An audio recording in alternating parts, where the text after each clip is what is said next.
Buat kalian yang udah belajar HTML dan CSS, sekarang waktunya buat cari tahu framework untuk CSS supaya lebih memudahkan dan mempercepat pembuatan layout dari web yang kita bikin. CSS itu punya beberapa framework, di antaranya adalah Bootstrap, Bulma, dan juga Tailwind CSS. Di video kali ini, kita akan belajar framework Bootstrap. Apa aja yang bisa dilakuin sama framework yang satu ini?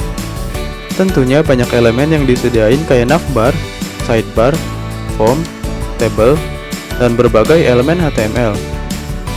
Jadi kita tinggal pakai aja elemen HTML yang dibutuhin tanpa bikin kelas CSS-nya, karena di sini udah disediain elemen-elemen yang udah dibikin styling kelas CSS-nya. Buka browser kalian dan ketik getbootstrap.com. Bootstrap versi terbaru adalah versi 5. Di sini kalian bisa pakai library Bootstrap secara online, ataupun bisa dipakai secara offline dengan cara download library Bootstrap-nya.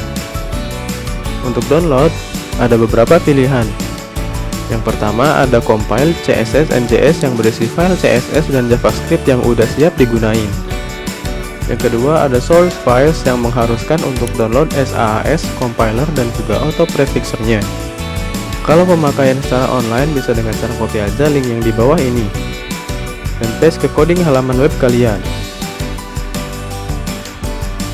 Selanjutnya tinggal cari dan pilih aja elemen mana yang mau digunain. Untuk pemakaian secara offline akan dibahas di akhir video. Bootstrap 5 dirancang untuk responsif terhadap perangkat smartphone. Untuk memastikan rendering yang bagus dan support zoom touchscreen, tambahkan tag meta berikut di dalam elemen head. Bagian width sama dengan device width adalah untuk ngatur lebar halaman dan mengikuti lebar layar perangkat yang berbagai macam ukurannya.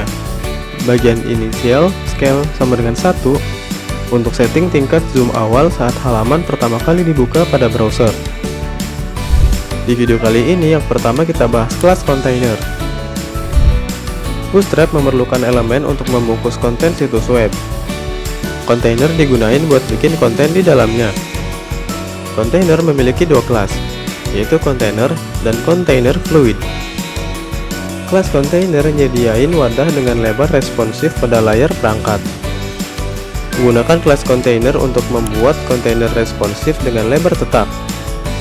Ukuran kontainer akan menyesuaikan dengan ukuran layar perangkat. Semakin kecil layar perangkat, maka semakin kecil pula ukuran kontainernya. Kelas container fluid nyediain wadah dengan lebar full yang mencakup seluruh layar perangkat alias viewport. Secara default, kontainer memiliki padding kiri dan kanan, tanpa padding atas atau bawah. Oleh karena itu, kasih space alias jarak padding dan margin supaya kelihatan lebih rapi. Misalnya, kelas PT-5 yang artinya tambahkan jarak atas yang lumayan besar. Selain itu, kita juga bisa kasih kelas lain kayak pewarnaan dan border yang biasanya memang dipakai jadi satu kesatuan pada kontainer.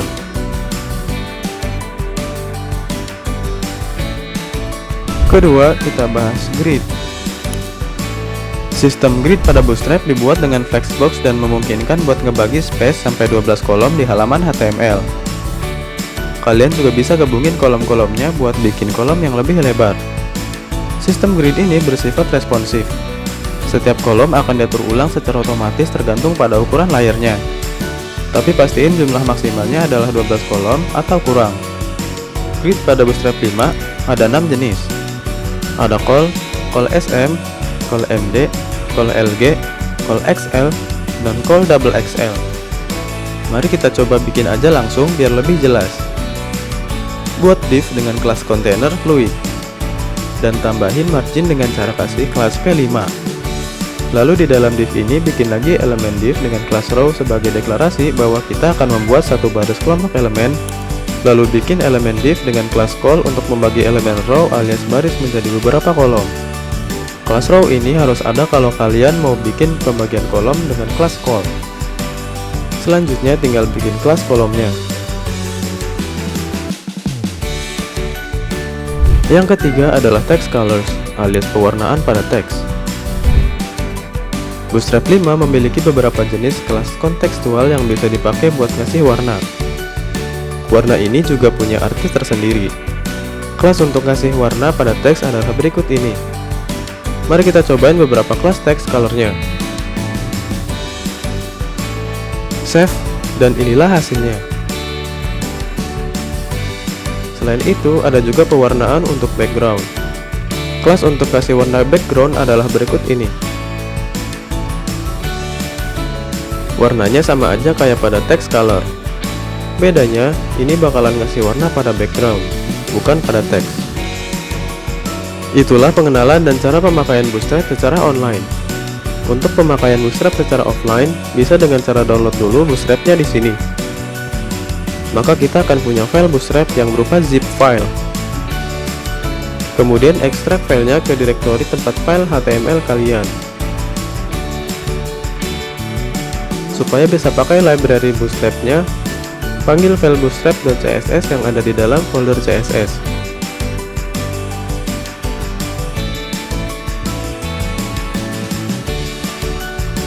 Kalian juga bisa pakai library JavaScript yang ada di Bootstrap dengan cara panggil file bootstrap.js yang ada di dalam folder JS.